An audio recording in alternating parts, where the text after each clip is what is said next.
今年的6月，南投的南开科技大学、宜兰的南洋技术学院，还有台南的台湾首府大学，都传出了即将停办的消息。而这接二连三的私校倒闭潮，也让不少人开始担心自己的学校会不会念一念，忽然就倒了呢？今天就让我们一起来聊聊私校退场吧。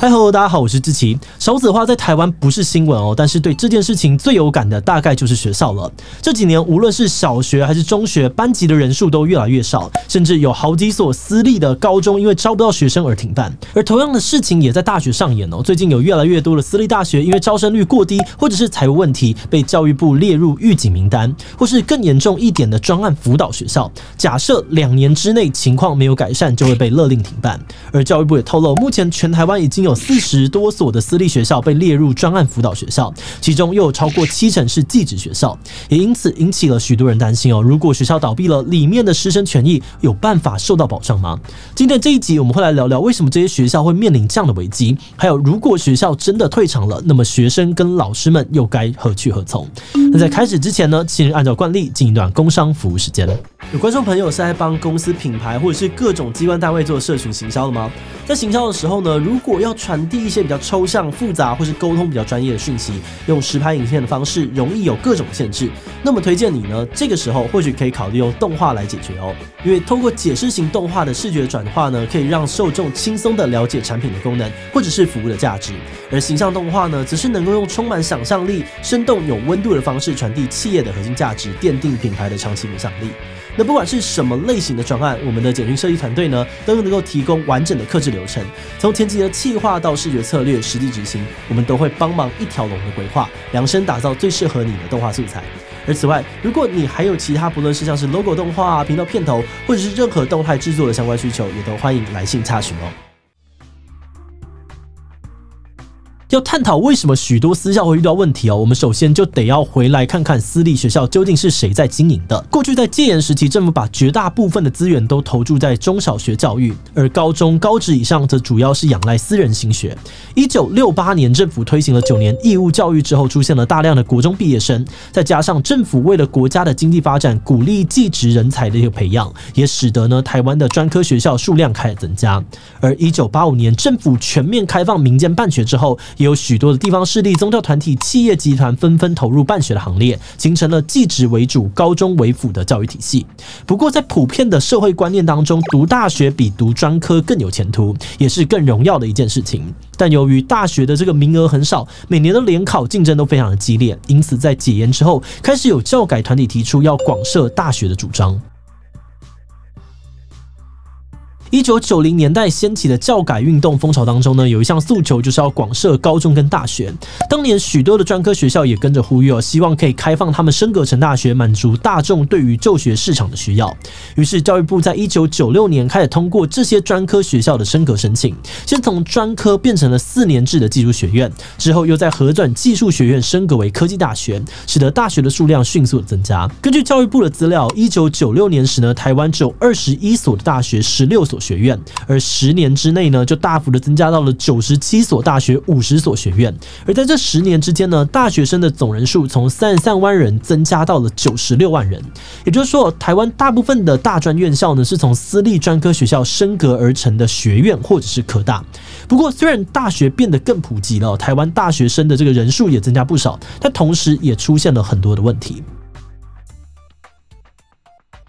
首先，前面提到有很多的私立学校，由于是非教育专业的政党人士啊、地方势力、宗教团体或是企业家创办的，他们大多没有办学管理学校的经验，使得高等教育的品质越来越参差不齐。而第二，1996年开放专科升格的这个申请之后，许多学校都抢着在短时间内申请升格，但实际上许多学校的师资还有资源其实都没有到位，课程结构上面的调整呢也是匆促上架，导致许多的学校还有师生出现了适应不良的状况。再加加上科大虽然是以技职生为主的大学哦，许多学校却没有把自己跟这个普通大学做出区隔，导致从科大毕业的学生呢出现了严重的学用落差、文凭贬值的情况。总而言之呢，因为这些先天不良、后天失调的原因哦，社会对这类学校的观感开始变差。而当这些问题遇上了少子化、学生越来越少的时候呢，许多的科大跟学院就面临了严重的招生危机，不得不想办法冲高学生的注册率。但很多私校使用的办法却是游走在法律的边缘。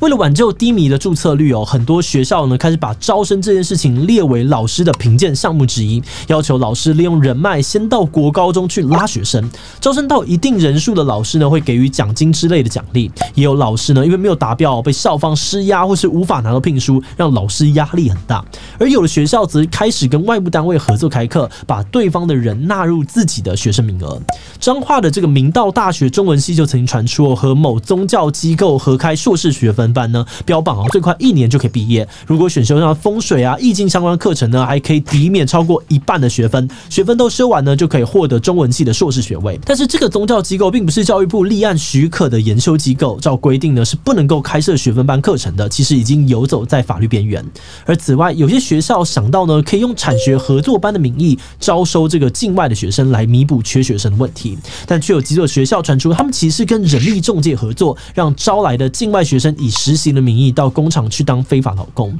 这些乱象的背后反映的其实是私校挣扎求生的处境。不过有些已经办不下去的学校，学校的董事会可能会为了自己的利益反其道而行，故意让学校停招。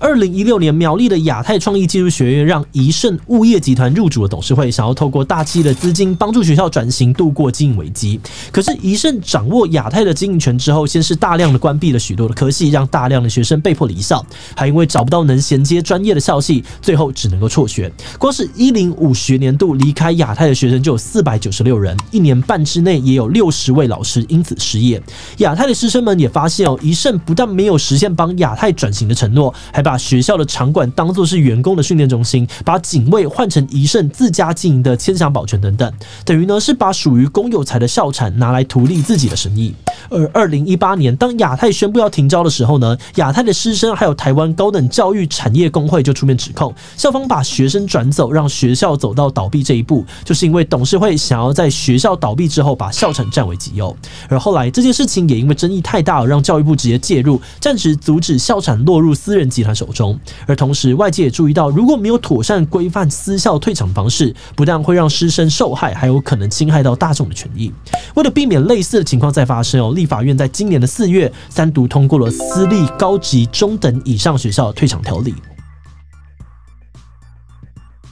而根据这个私校退场条例的规定，学校如果出现了合格教师数不足、危害学生受教权、财务恶化到无法清偿的状况，就会被依序的列为是预警名单跟专案辅导学校，而且还会被公布出来，让师生掌握资讯。专案辅导学校2年内没有改善的话，就会强制退场，到时候学校的这个剩余财产会捐给教育部的退场基金，或是中央机关和公立学校，而校园内的这个不动产呢，则是会归给地方县市。而在师生的保障上面，退场学校的在校生会由教育部协助分发到其他学校就读，因为转学延伸出来的花费也会给予补助。而遭到了资遣的老师们呢，也会拿到资遣、退休跟离职的慰助金。如果是在条例施行前学校已经停办，那也可以申请由退场基金来支付先前拿不到的薪水。而另外条例当中也规定专案辅导学校要加派专任教师、学生以及学者专家来担任学校董事，防止董事会呢他为了私利让学校恶性倒闭的情况再度的发生。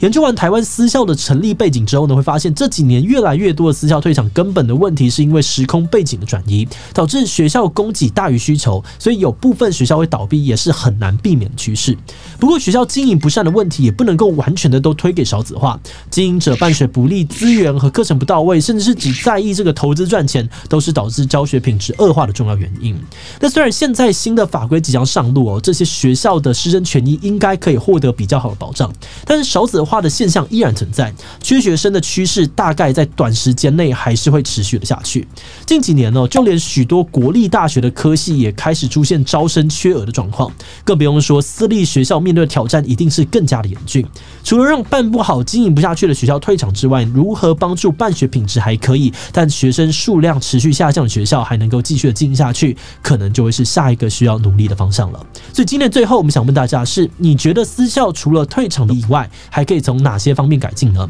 ？A. 让学校资金的来源可以更多样化。B. 辅导学校尝试不同的转型和经营方法，维持营运所需要的资金。C. 合并不同的私立学校，集中两校的资源和优势来吸引学生。D. 其他留言告诉我们吧。最后，如果你喜欢今天的影片，欢迎分享出去，让更多人知道私立学校的退场机制。此外呢，也可以点击这个地方看看台湾技职体系崩坏以及毕业及失业的相关讨论。那么今天这一期就到这边告一段落，我们就明晚再见喽。